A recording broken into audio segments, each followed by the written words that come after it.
Hey guys, welcome back to my channel. Today I'm going to do a video that was requested. Young lady on Instagram asked me to do a puppy checklist video. Actually, two girls did.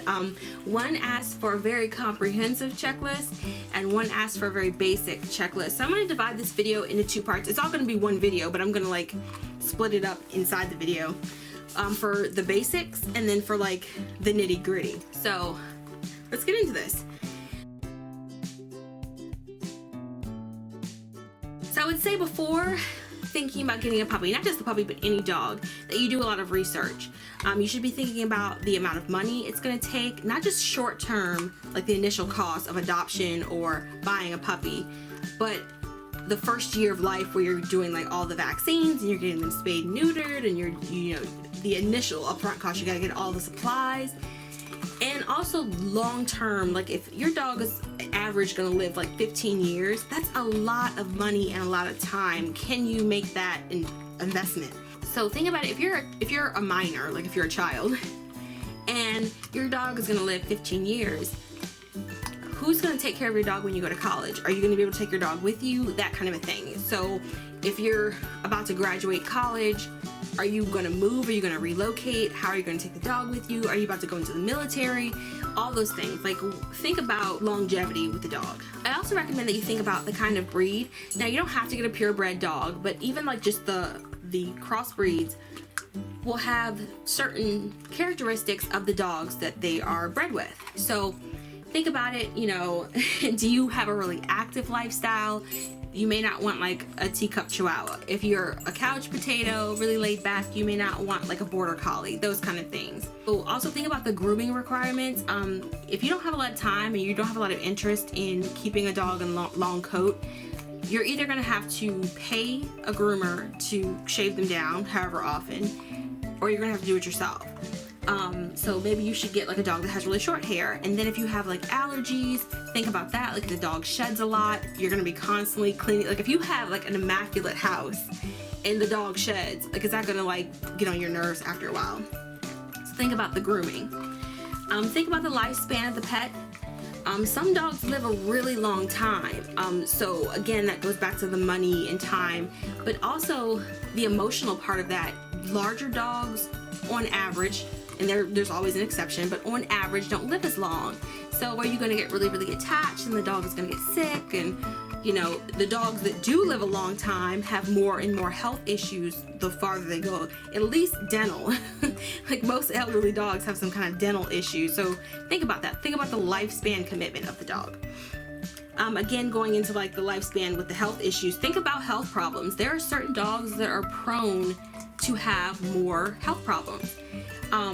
A lot of bully breeds have skin problems, the chronic skin problems. A lot of the dogs that have floppy ears like this, Cocker Spaniels, Beagles, have a lot of ear problems. So really do the research and talk to breeders and look up the information online about what already comes genetically packed into some of these dogs.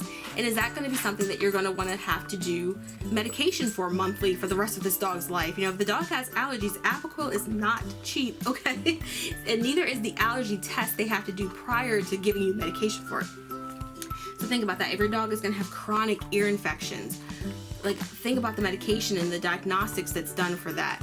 Sometimes they have to go in and like actually remove the parts of the ear from inside the canal if it's chronic enough. Think about the exercise needs of the dog. Again, if you're more active or if you're more laid back, think about a dog that's going to match your current lifestyle. Another thing you really need to think about with certain breeds are behavioral problems. Some dogs just have more behavior things going on with them. Dachshunds and Beagles are loud. They bark a lot. They bay a lot. Huskies howl. They like to hunt small animals. A lot of dogs that are herders like to chase. So think about it, if you live like in a condo or an apartment and your dog is going to be home and barking all day long, your neighbors are not going to like that, and you may be asked to leave if it becomes a noise complaint problem. So think about that. Do a lot of research, I would say, about health, grooming and behavior of certain dogs. Other behavior problems to consider would be like separation anxiety. So if you're going to be gone, the dog's tearing up the house and you're in a rental, you're not going to get your pet deposit back. If you're going to be leaving your dog outside, are they going to be able to jump the fence? You have to always make sure your yard and the fence line is secure. Another thing to consider, which a lot of people don't, the health and safety of other animals in the home. If you're bringing home a puppy and you have a senior dog, that senior dog is not going to be in the mood to play with that puppy all the time. The puppy's gonna be jumping on them and licking on them and trying to play all the time. That senior dog is gonna get sick of it. Also, if you have a terrier, if you're thinking about getting a terrier, you may wanna think about where you're gonna keep your small mammals, because you wanna ensure the safety of all the animals in your home. So just think about that, like where are you gonna like keep them separate, or are you gonna secure the enclosures? The other thing is, if you're bringing home a dog to dogs that are already existing, how are you going to introduce them? Are you gonna bring them to like a park, some neutral territory? Are you gonna just keep the dog behind like a baby gate for maybe the first couple of days so they can smell each other but not have access to each other? Things like that. So think about the other pets in the home as well. One thing to consider when you're getting a puppy is if you're going to adopt or if you're going to go the breeder route or go through a rescue, because you can go through specific breed rescues as well. Either way, you're going to spend money. It costs money. There's adoption fees for dogs in the shelter. If you're going from a breeder, then there's money to buy the dog from the breeder. The thing about getting a dog from a shelter, like a little bit older of a dog, is that it's going to be fully vaccinated, it's going to be spayed and neutered, it's probably going to be microchipped, so you kind of save on that upfront cost. If you're getting a brand new 8-week-old or 12-week-old puppy from a breeder, they're going to have probably the first dewormer, and they're probably going to have given like one series of distemper. But you're going to still have to take the dog back and get the remaining vaccines, get it spayed and neutered. You're going to have to do more upfront with a breeder dog. Then there's the decision, are you going to be doing a purebred dog or a mixed breed dog? So I think some common perceptions about purebred dogs is that they're inbred, they're line bred, they're not healthy, and that mixed breed dogs are always healthier. I would say you should never say always and you should never say never, because a lot of purebred dogs are really healthy. You know the breed characteristics, you know the temperament, you kind of know what to expect with a purebred dog, especially if you're getting it from a breeder that only breeds that particular kind of dog, and that's what they do. They've been doing it for years and years and years. They can educate you on the dogs, and you can always ask questions. Getting a mixed breed dog, you run the risk of maybe not knowing what to expect out of the dog's behavior. The best you can do is kind of assume both parts or multiple parts of each breed is going to be present in this dog's characteristics. So you're kind of going, like for Bailey. Bailey is a Beagle Dachshund mix, and she exhibits both parts. She bays like a Beagle, and she barks loud and frequently like a Dachshund, and she likes to chew like a Dachshund, she likes to dig like a Dachshund. So she got both parts. Now the thing with why they say mixed breeds are healthier is because of hybrid vigor. When you take two different dogs, you pull from a wider genetic pool, which means you're not getting as many recessive genes for inherited health problems and things like that. You also, when you're getting a dog from the shelter, you don't know that dog's background. You don't know what this dog has experienced, and you also don't know how this dog is going to adjust to being in another home. You don't know how many times this dog has changed hands. So that's the thing. There's good and bad to both. I'm certainly not saying to not go to the shelter and adopt a dog. I'm not saying to not buy from a breeder or only buy from a breeder or only adopt. Do what you want. Make an educated decision. Buying from a breeder is not for everyone, and adopting a dog you have no history on is not for everyone. So whatever you feel your moral conviction is, do that. And no one should tell someone else what they should and shouldn't do. That is my spiel. Research, adopt versus shop, and purebred versus mixed breed, right? So now let's get into the supplies, which is what you came for, right? So again, I'm gonna break this video down into two parts. First part of this is gonna be the basic supplies, and then we're gonna get into the nitty-gritty of it. So basics. In order to keep a living organism alive, you have to feed it and give it water. So you gotta get dog food and water bowl and food bowl. What you choose to feed your dog is not for me to preach about. I will say, on average, the grocery store brand dog foods are of a lesser quality. Pet store brands are of a mid-range quality. And then of course, home prepared meals are of probably the best quality if you're doing a balanced diet so that they're getting all their nutritional needs met. So that would be my general rule to follow. Grocery store, worst quality. Pet store, mid-range. Home cooked, holistic, grain-free, raw. All that is probably the better choice for your dog. Just like home cooking is better for you. Like if you go to like McDonald's or Taco Bell every day versus if you make a meal at home with organic ingredients, it's better for you to eat at home, right? Cool.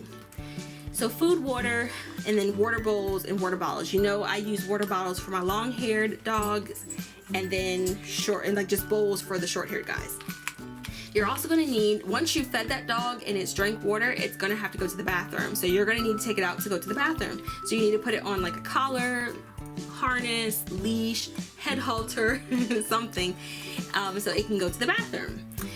You're also going to want to think about if you're going to be doing potty training on pads, or if you're going to always take the dog out. You can do kind of like that mid-range where it's like the potty patch where it's grass, but it's like a box that they pee on, and there's all types of options. So you figure out what you feel comfortable doing. Something to go on those collars and harnesses when you take your dog out so they don't get lost are ID tags, right?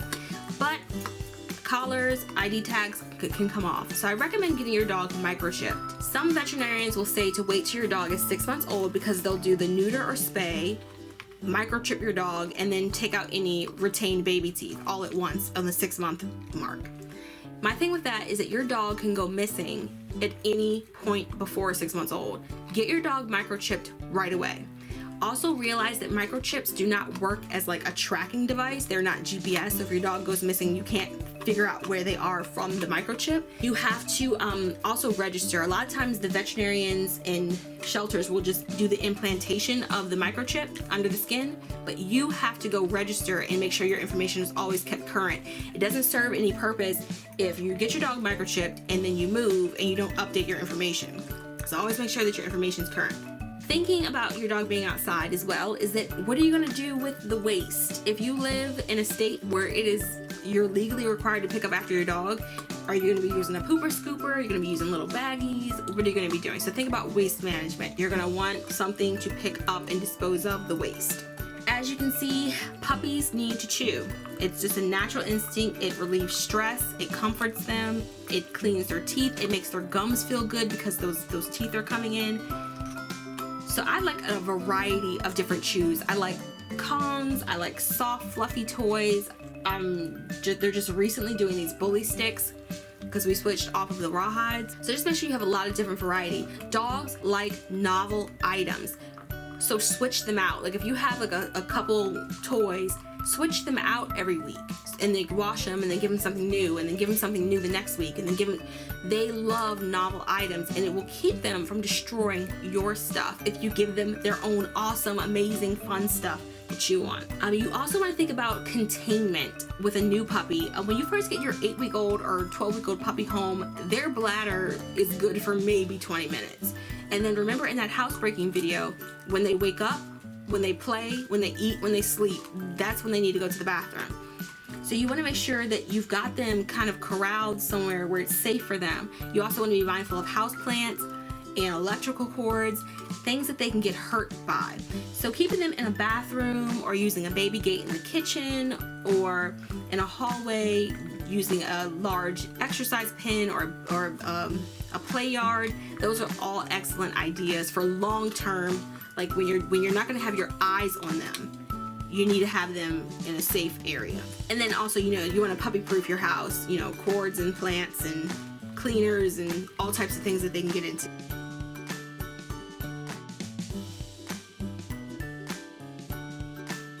That was the basics. That was pretty easy. I mean, you want to feed them and give them water. You need something to put the food and water in. You need to take them outside to the bathroom, so you need something to control them while they're outside. You need to throw away their poop, and then you need to get them microchipped.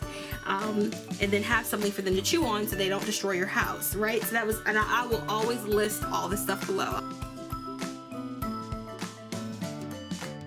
These are going to be the extra steps that I think are important to keep in mind for a puppy, for any new dog. So let's talk about the things as an owner you need to keep in mind. Veterinary care is so important for a dog of any age, especially a puppy. You want to get them really used to going to the vet, being handled, being held, with just getting them checked out, making sure they're healthy. Puppies can get sick pretty quickly. Their immune systems are not where they should be because they're just coming off of nursing from their mom, and the mom's milk had the antibodies in it, and now they need their own immune system to start kicking in. Dogs can get parvo, dogs can get worms. They usually always have gross ears when you get them from a breeder. So you're gonna need a vet. Now, whether you choose to do holistic or whether you choose to do traditional veterinary medicine, that's fine. Like, that's your personal choice. But I recommend, whatever you choose, to always have an emergency vet, a 24-hour facility that you're aware of where it is and can get to it fast if something happens. So whatever you choose, holistic or traditional, make sure you have an emergency vet. Speaking of veterinary care is rather expensive if you didn't know. You can't write these guys off on your taxes. They don't have health insurance that you can just put on your full-time job like your kids. They are expensive and things come up. There's routine stuff that you can expect, but there are things that come up that you're just like, oh my gosh. So what I would recommend is looking into insurance. They have pet insurance. There are a lot of different companies. Depending on where you live and the health of your animal and the age of your animal is going to affect your plan and your deductible and how much you're paying. If insurance doesn't sound right for you, you can do a wellness plan. That's going to be more of your routine stuff. A lot of customers will do a wellness plan and insurance, which then they're kind of covered for everything. The routine stuff is their wellness plan, and then if something emergency-wise comes up, then they are covered on that. Let's say that your clinic doesn't offer wellness plans, because some don't. I recommend Care Credit, and I kind of recommend Care Credit last because it is a credit card and you can put yourself in debt. I don't recommend that. It's just like opening up a line of credit to pay off another line of credit. Don't do that. Like, if you don't feel like you can pay it down within a certain amount of months, Care Credit is like an emergency basis. Your dog ate something and needs exploratory surgery. Your dog got hit by a car. That's where Care Credit comes in. That's why I recommend that for those absolute emergencies. Here, let's talk about grooming. We talked about grooming a little bit in the beginning as far as considering it when you're researching your dog in the beginning. Are you going to pick a dog that needs to be groomed regularly? If you work with your puppy early enough and often enough and make it a positive experience, holding the feet, touching the nails, touching the ears, opening the mouth, that's going to help the groomer and the vet, but your groomer will thank you if your dog is not miserable every time they have to come in and get muzzled and all this other stuff. So work with your dog at home, do basic stuff with your dog at home, and then if they need a professional haircut, take them to the groomer. Now, if you lucked out and you have a short-haired dog, you can probably expect your short-haired dog to shed. So there are things you can do for that. There's lint rollers and little vacuum attachments and furminators and glove mitts. So yeah, so hopefully you've got a dog that you can kind of bathe and do like minor stuff yourself, so you're not always spending a lot of money. Like, if you can like trim the nails and do the basic stuff and just every 6 weeks to 8 weeks take them in for a haircut, that's great. But find a groomer that you like. You can do big box groomer or you can do a private groomer. You should be able, though, I would say, to take a tour of the facility, probably more so in a private groomer than in a big box, because I think big box there is like a liability issue with you being back there with the water and you slip and fall on the floor. But you should be able to see where the dogs are and see if it's clean and see if it's overcrowded, and you should be able to see it. So I would just say, kind of, take a look. You want a groomer that you're going to be happy with. So into training, she saw Sarabi. Lay down. Training is so important for a puppy. The better behaved your dog is, the less likely you're going to get frustrated with them and they're going to get surrendered. I went to, when I went to Clicker Expo, they said the number one reason that dogs were sent to the shelter was due to behavior issues. Behavior issues that could have been resolved through proper training. So definitely spend time with your dog. How I would recommend it is that there are puppy socialization classes, and then there are basic obedience classes. And there's a difference. Puppy socialization focuses way more on exposing a dog through controlled, gradually progressive exposure. Exposure to different stimulus, to different textured floors, to different people, different people of different ethnicities and genders and sizes and different clothing and sounds. So that's really good for dogs. I would recommend doing that between 2 to 6 months. That's going to be that prime socialization period. Really, it's 2 to 4 months. So between 2 to 4 months, your dog, and 2 to 6 months, your dog should be in a puppy socialization class. After that 4 to 6 months, and they're fully inoculated and they're spayed and neutered, if you did early spay and neuter, then you can put them in the basic obedience. And that's just going to be more finely tuning their manners and giving them impulse control so that they listen to you. Like if you tell your dog to leave it, they should be able to leave it. So you're not like chasing them around the house because they've got like a shoe or something that you don't want them to have. Good girl. So yeah, that just was crazy to me. Like the biggest reason that dogs are surrendered to shelter is because of behavioral problems that can be fixed. 2 to 4 months, you're doing puppy socialization classes, and I recommend doing it in a class with a professional trainer, not just taking your 2-month-old dog to a dog park and letting them be maimed. I recommend doing it because they set up the class to gradually expose them to greater and greater levels of stimulus, and it's done in a manner where they can adjust it. If your dog gets too freaked out, they can like scale back a little bit. And then that 6 months to 12 months, put them in basic obedience. So another thing to think about would be boarding, daycare, and pet sitting. So let's say you're getting a puppy and you know that you work a 9 to 5 job. Are you going to leave the puppy in a crate for 8 to 9 hours? Because if you have to still commute probably 30 minutes each way, so that's 9 hours, and expect that puppy to be able to hold its bladder? No, it's not going to be able to. Your 8-week-old puppy cannot hold its bladder for 9 hours. So are you going to have them be in daycare? Are you going to have a pet sitter come by? What are you going to be doing? You also need to be thinking about if you are going to go on vacation. Where are you going to, have your dog be? Are you going to take your dog with you? Are you going to board them? Are you going to have them stay at someone's house? Or is someone going to come stay at your house and watch the dog? These are things you really kind of want to have on deck, because finding a good boarding facility and a good doggy daycare facility is surprisingly hard, because dogs get injured in doggy daycare all the time. You're going to brush your teeth? You can brush your teeth. That'll help me.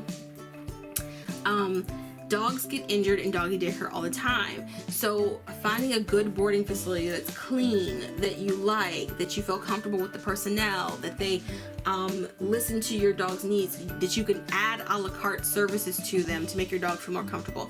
So look into boarding facilities, doggy daycare, and pet sitting ahead of time, and kind of tour those places and ask questions. You should be able to see, much like grooming, where the dogs are kept. You should be able to see that. And if you cannot, do not take your dog there. If you go to a boarding facility and they act like you cannot go back to where the dogs are kept, there is a problem.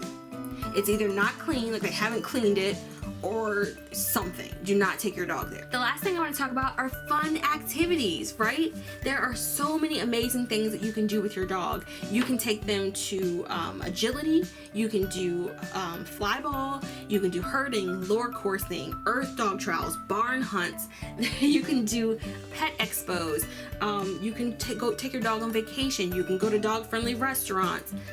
There's so many amazing fun things that you can do with your dog, and you should look into that. You and your dog should have a special bond.